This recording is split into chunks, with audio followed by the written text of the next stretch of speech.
issues with the sediment in Germany, and they say that the German government approximately every 3 years runs these activities to dredge or to adapt the channels to be navigable, and they spent around 80 million euros, which is not necessarily the amount, because they come and they don't know what or how much sediment there is to handle, or how much sediment there is to dredge. So they spend more money than they need just to be sure that the channel is navigable. So they need to measure. That's why part of our field studies is actually there. Another problem which is very popular these days is the fish and the reproduction of the fish, which is again related to the bed load. There are a lot of projects going on here in Switzerland about how to handle and how much sediment is needed, or how to keep the balance of the sediment in order to not to disturb the ecosystem environment. So, yeah, sure.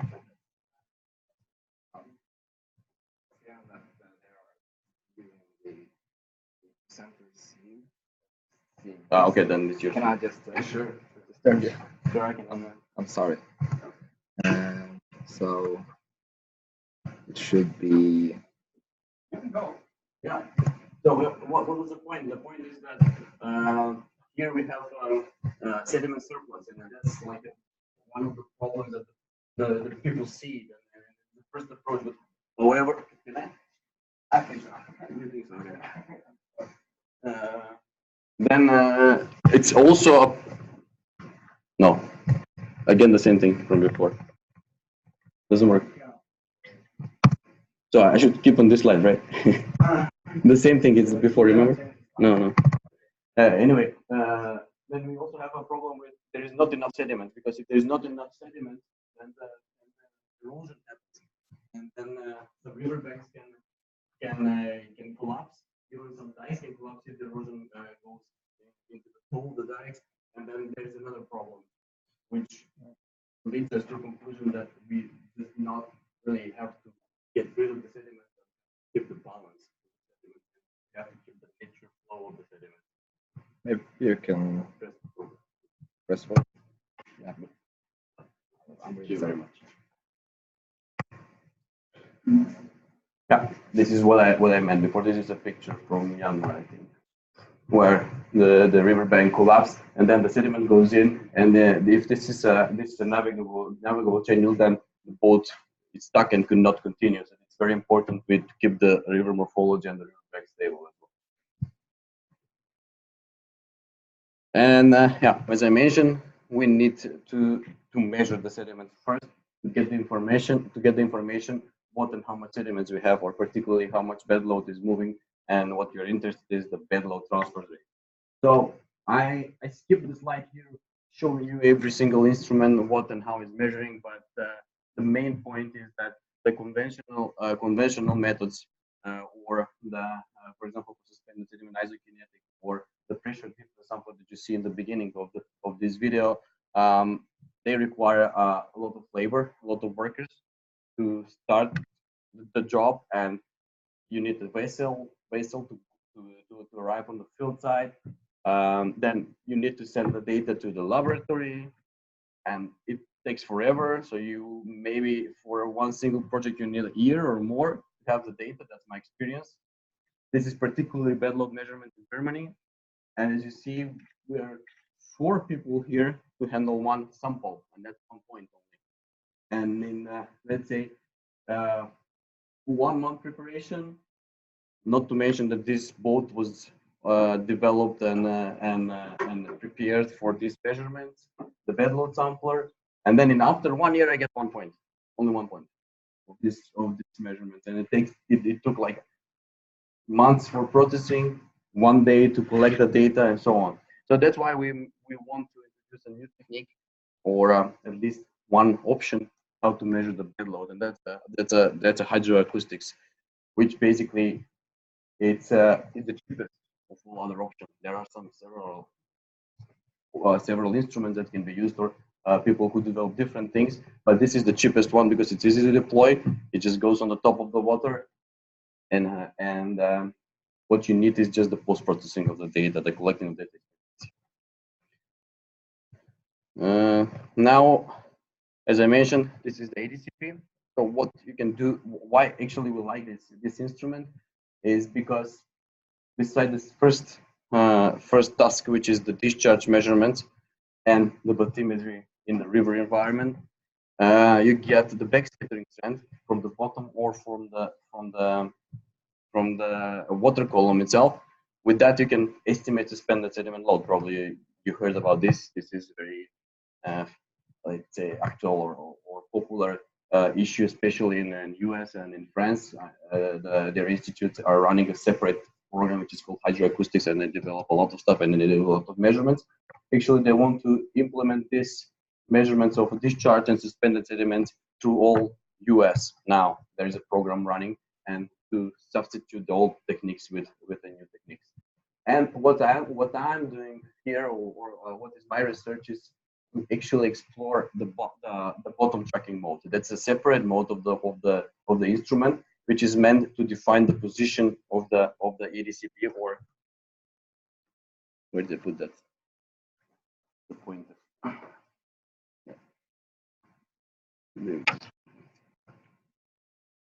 To define the position of the ADCP without using the GPS. So basically, it's a reflection of the bottom. If this is the bottom, and that's the one defining the bottom of the bathymetry, if used for bathymetry, and the speed of the boat itself.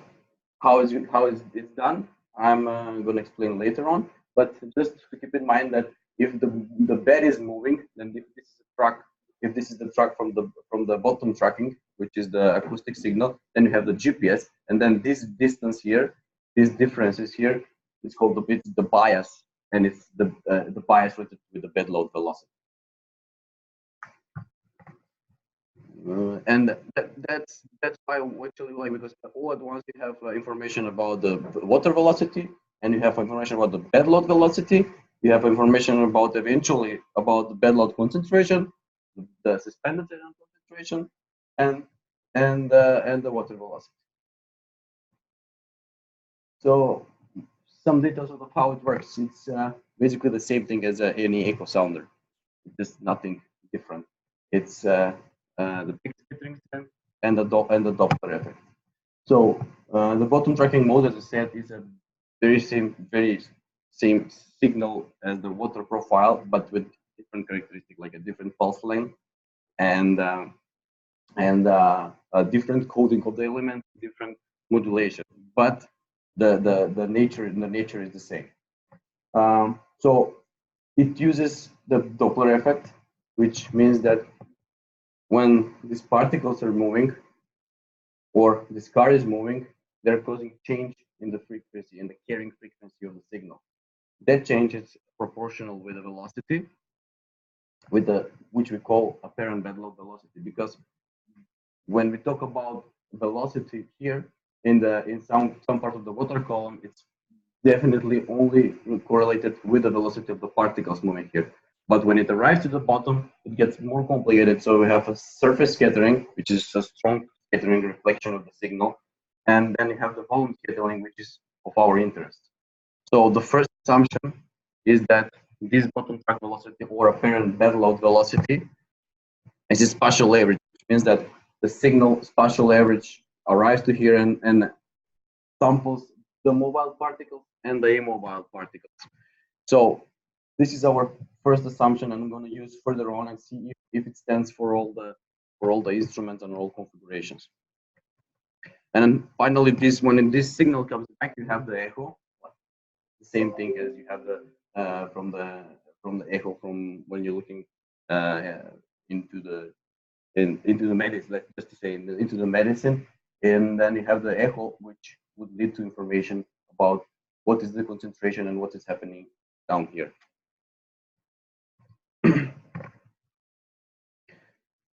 As I mentioned, why I said, or why I explained these all variables, because we want to calculate the bed load transfer rate. And if you simplify the kinematic theory, you just arrive to a very simple equation, which includes the bed load velocity and the bed load concentration, including the if you integrate two from the bottom of the immobile to the top, you got the active layer.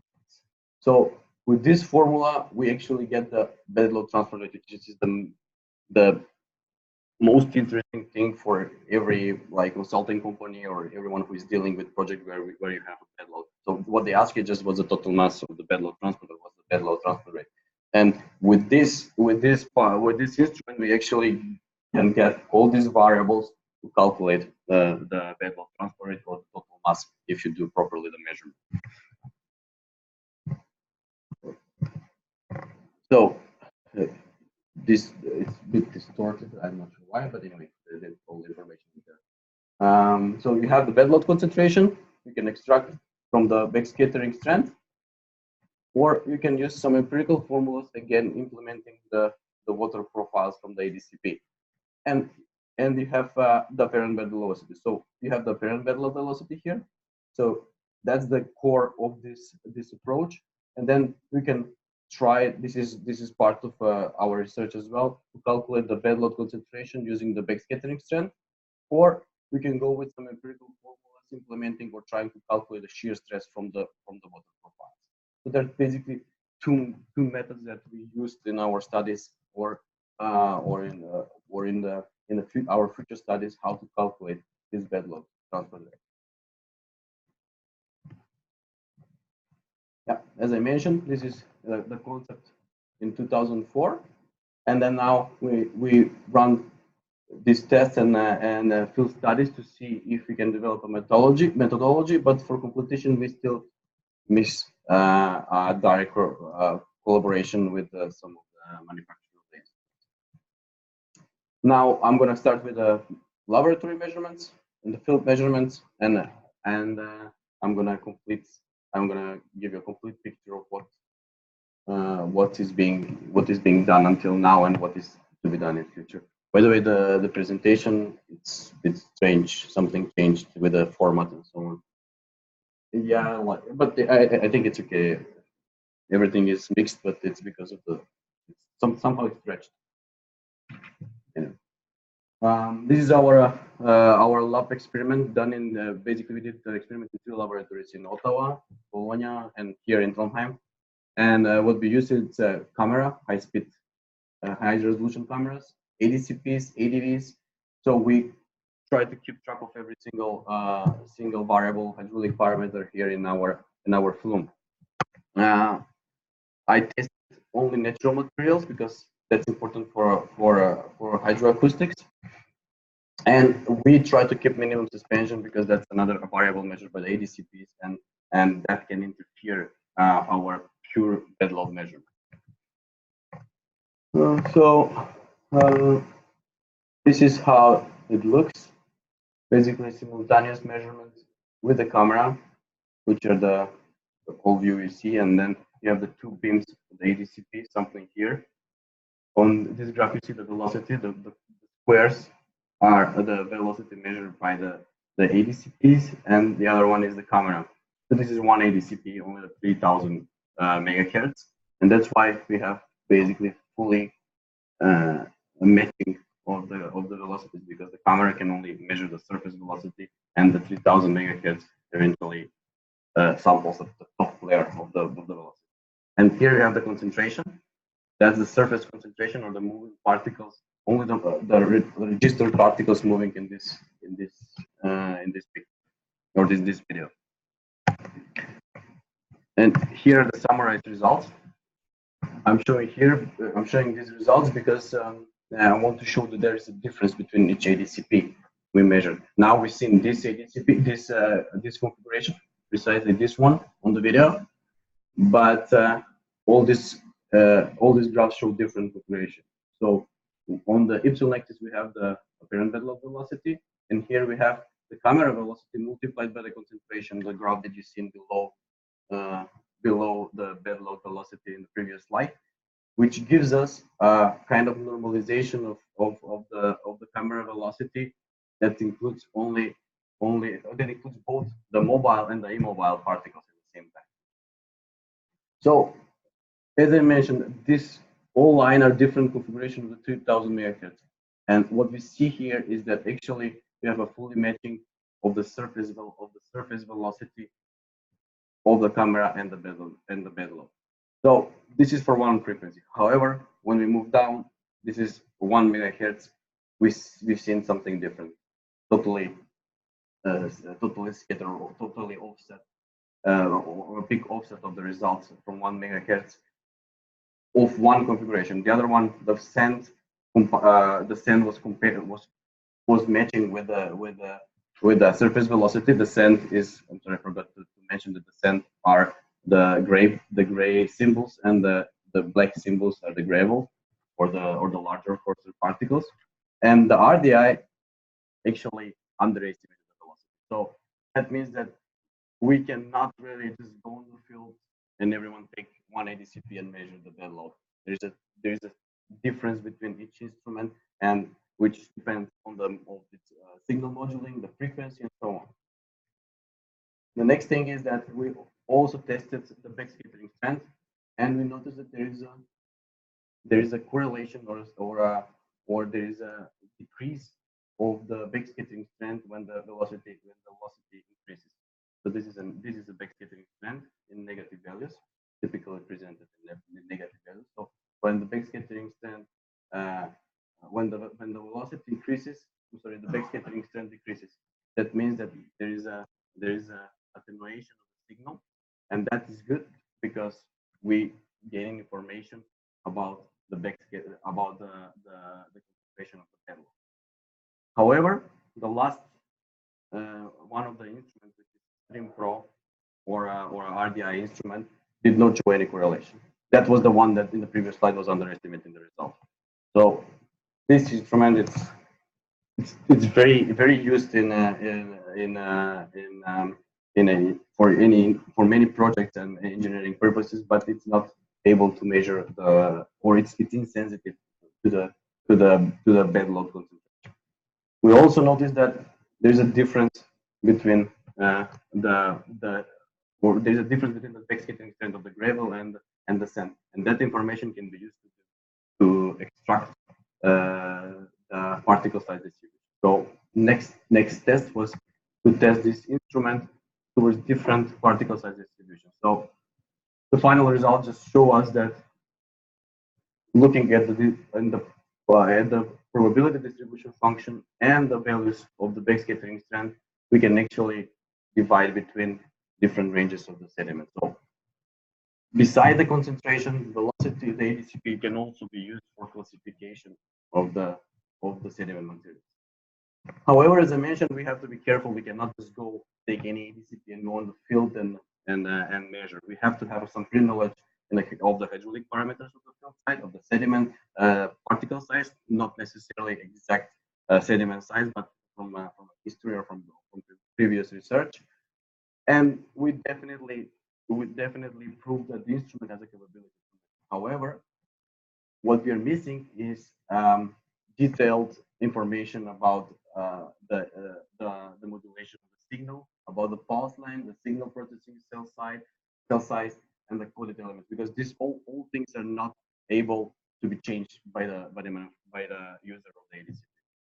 So without this information, we cannot basically go forward and standardize a method or tailgate or develop a pattern of how exactly to measure bed load, because we need a full collaboration, or we need to move or to find a partner who can help us develop this advanced or modified device.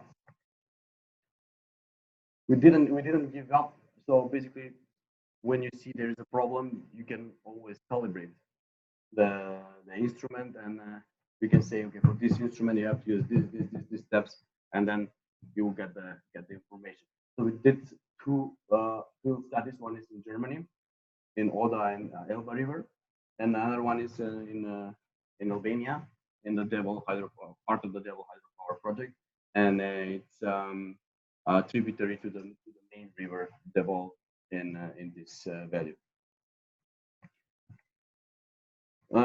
One of the measurements was done with 4 frequencies, 3 ADCPs, one with only 1 ADCP,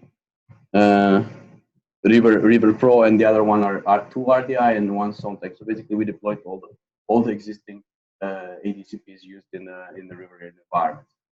we compare the result with conventional methods, the bedload samplers here in Germany, and as well in Albania. Here we use the small Haley-Smith, and this one is again Haley-Smith look like, but modified by the German hydrological. And not that we prove our results from the laboratory, where different instruments give different velocity due to the different configuration and different frequency, but we also learned something more, because in the field we have to be careful where do we sample. It is very important because, as I mentioned, there is a homogeneity assumption. So basically, you get a one velocity of this ADCP for any measurement you do, but you sample in a different points in the river. So you have 4 beams going around a surface, and if that surface is it's highly deformed or it's close to the bank, then you can get some velocities that are not really clear. That's why you need to delete these velocities by looking at the different depths of the beams and by filtering the data of the raw apparent bed load. Another thing is that it was crucial, and that we've seen that each ADCP has different acoustic geometry. So different parameters responded different to the different velocities. Again, we choose two ADCPs that were most suitable to measure this transport rate using the second method, where we applied the bedload concentration using the empirical formulas, and we get a pretty good results for both tests, for both field studies. Here we use, here I show just 2 frequencies which are most adequate to apply, and here the only one available. The outliers here only show that there is some discrepancy between the bedload measurement at a conventional sampler and the ADCP. The ADCP particularly sometimes measures in different zones, as I mentioned, but the bedload sampler comes only to the 1 point, and that's why these few samples or these few outliers appear. So if you want to deliver a good result, you have to look at these graphs and delete these outliers and get the whole transported masses in the river cross section. That would be impossible, of course, if you don't have the conventional sampling. But these values can be easily noticed because usually they appear in a point where you're close to the bank and where you don't expect any transport. So you will see that this velocity will be high and the bedload concentration will be low. So if you have a low bedload concentration, you just we basically implemented a filter which automatically discards velocity or samples measured by the ADCP, which have a low bedload concentration but high bedload velocity. So basically, you filter out these values. And yeah, this is this is the final point where we arrive. So we have a guidelines for field application using these ADCPs, and of course, not for the moment we have to move forward into learning more about this instrument or acoustic parameters, how to change and how to move on.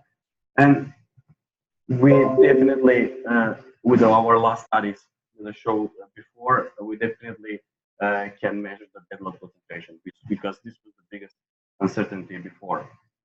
The velocity, we more or less, we were certain that we measure some velocity, but the bedload concentration was never tested before, and now we are certain that we can use this information for the backscattering.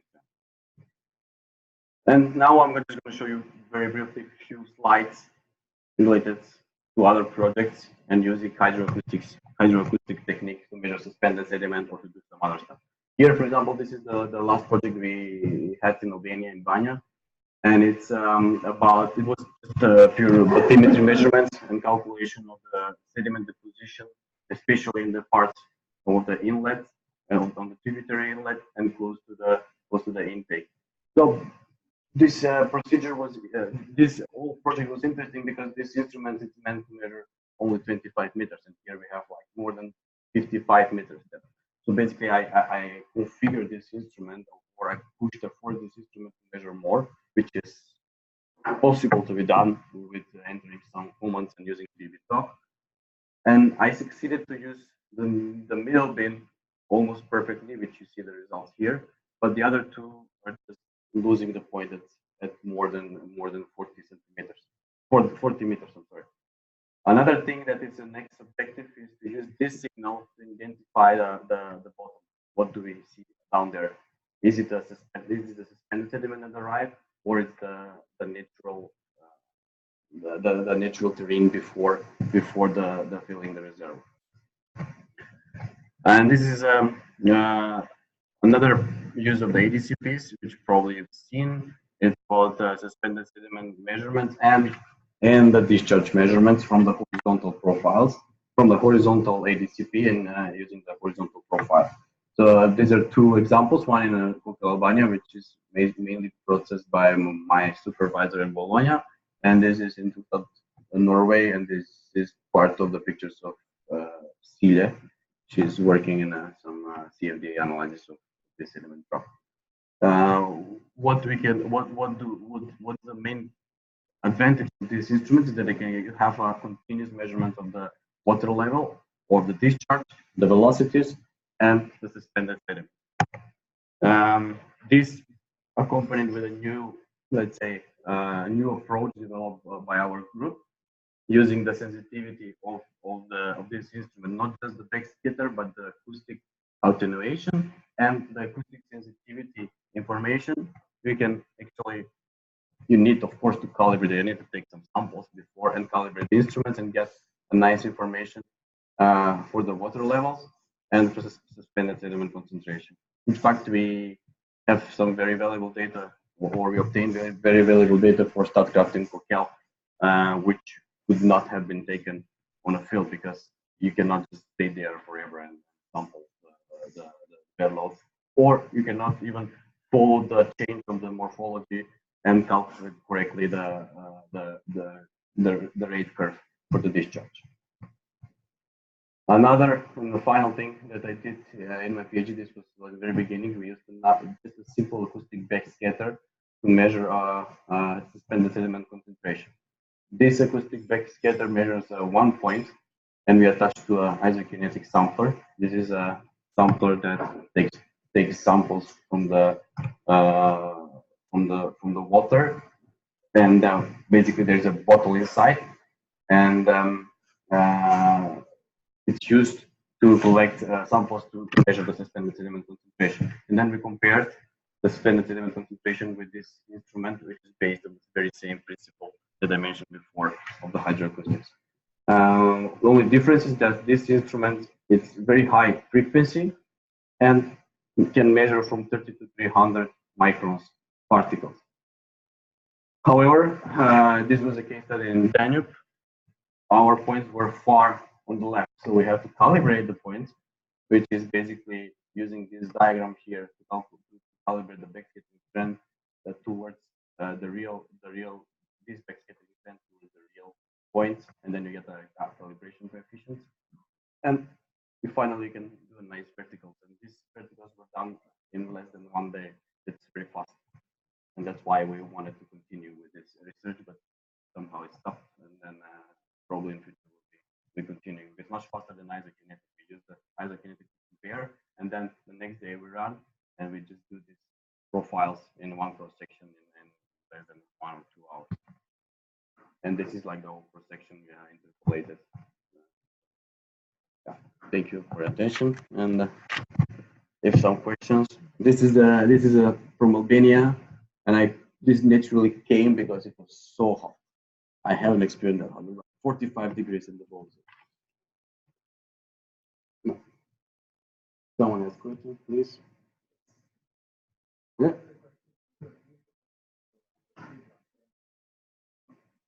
Can I repeat one? Can you repeat the question because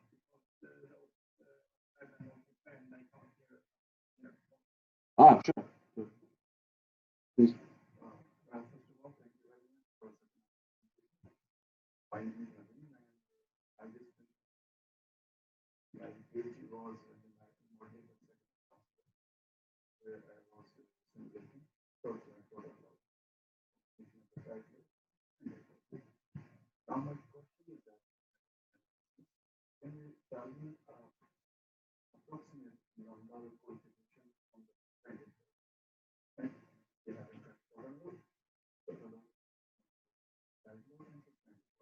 Okay.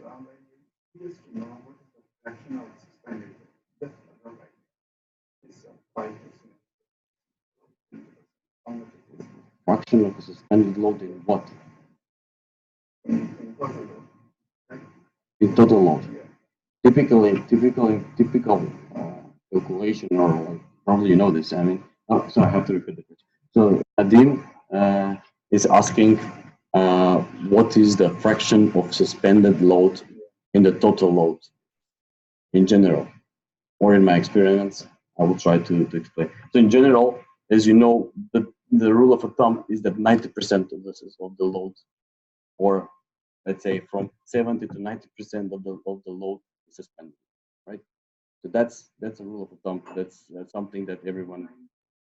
Yeah, it's suspended of the total load, and then 10% is bed load. That's something that is rule of thumb, which does not. It's not true for.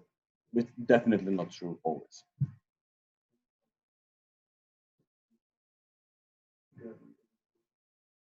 Exactly. So that's. No, that's why I said, like, this is the thing that it's used, and that's why we implement measurements. Otherwise, we could use those.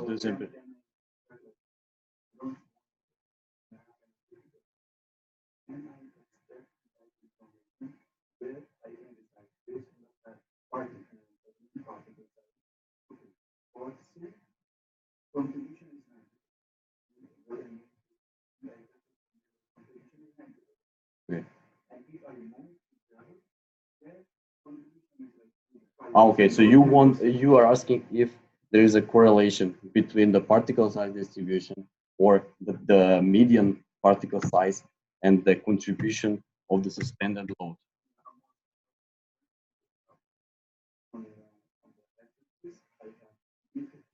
Yes, exactly.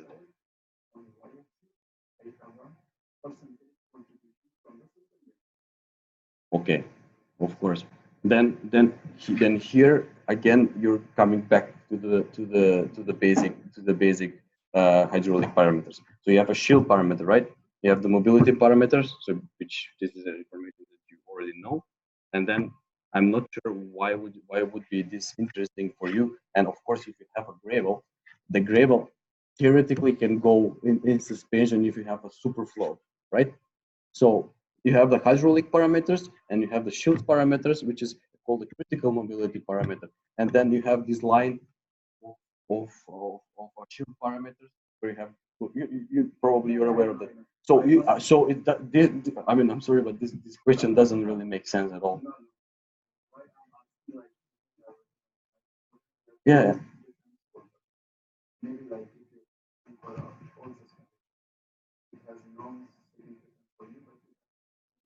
Definitely. Mhm.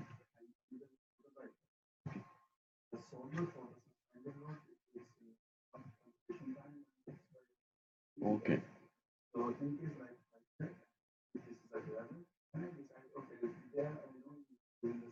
Yeah.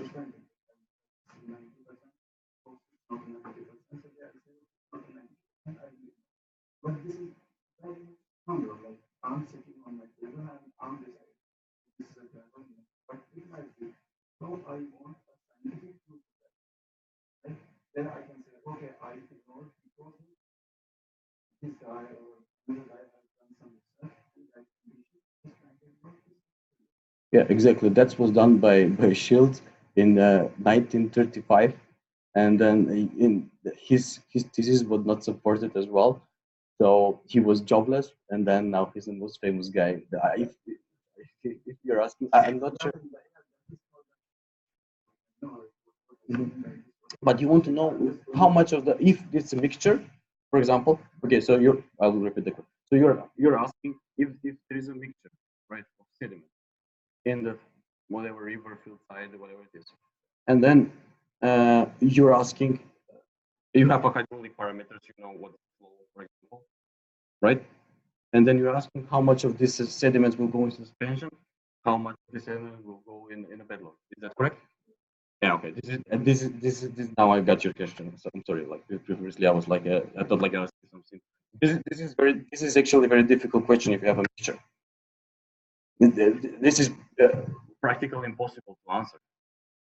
It's if you do the measurements, then we can get some boundary conditions. Okay. And if you're asking if it's possible to be measured by ADCPs, yes, this is one of our goals actually, because you have information about the suspended sediment and you have information about the bedload sediment.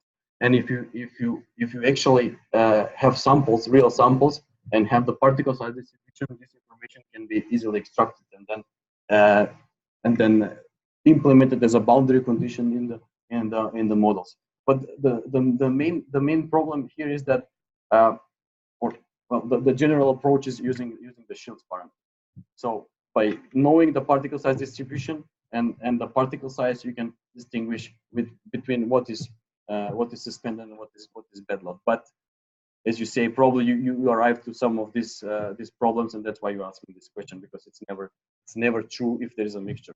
But if you have a gravel, for example, and you don't have a suspended sediment concentration in the water column, which is almost never the case, then I agree with you. You just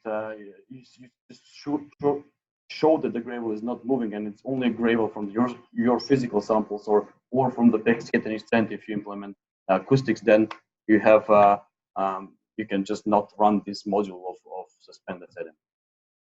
I hope this answered your question.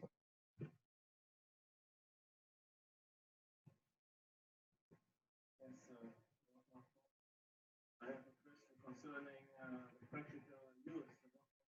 Thinking about how far did you get, or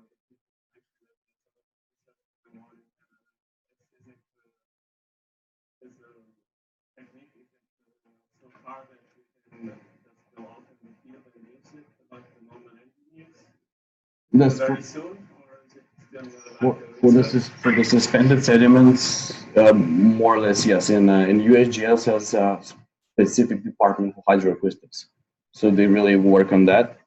And unfortunately, till now, you need to have a site-specific calibration. For example, if you want to implement here, and this in Norway, you run this like a pre-project for each study sites where you want to implement continuous measurements of the sediments. Then you collect samples, you calibrate, and then you use the data. So it's pretty much straightforward. Now, with this last method that I've shown by developed my colleagues, they actually have an interface. So you just take the ADCP data, upload, and together with the samples. So first you do the calibration. You define the calibration coefficients. Let's say in 1 year or 2 years, depends. And then next step is just uploading the data from the ADCP and get some suspended concentration.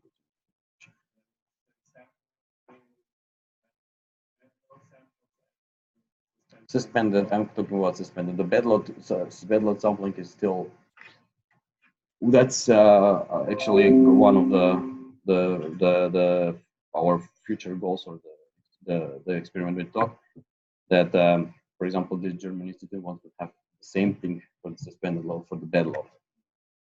So that would be the next step, developing a site-specific calibration coefficient, and steps how technician, not even an engineer, can put the ADCP, measure the data, send the data to us or to the BFG, and they just, again, a guy there would have an interface or some R code or something very simple, upload the data and have the bedload from a point measurement and from a cross section. That's kind of final delivery. For now, we were more focused on getting information about the backscattering strength and more details about each instrument, how it works. And yeah, the time passed 3 years, so we could not arrive to that point.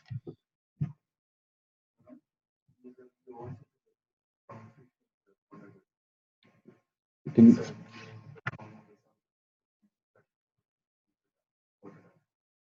15? Well, yeah, that's only bathymetry measurement. Not really, there was no bedload, of course.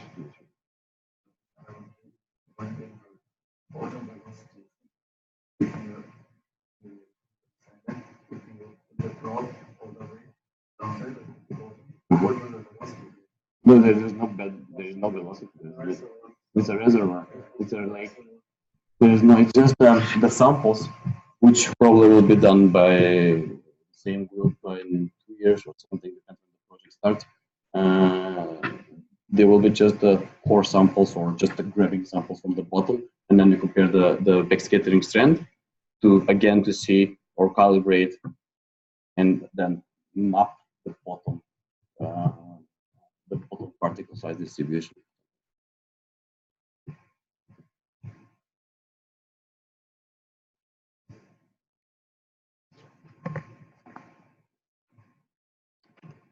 Okay. Thank you.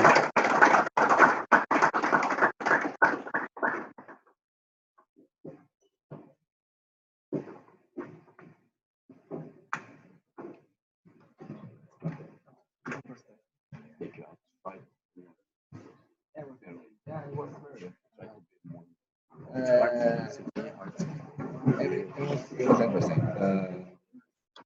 Except from the technical issues, it was a good discussion. And one thing you forgot to repeat the questions. Yeah, it's always that way.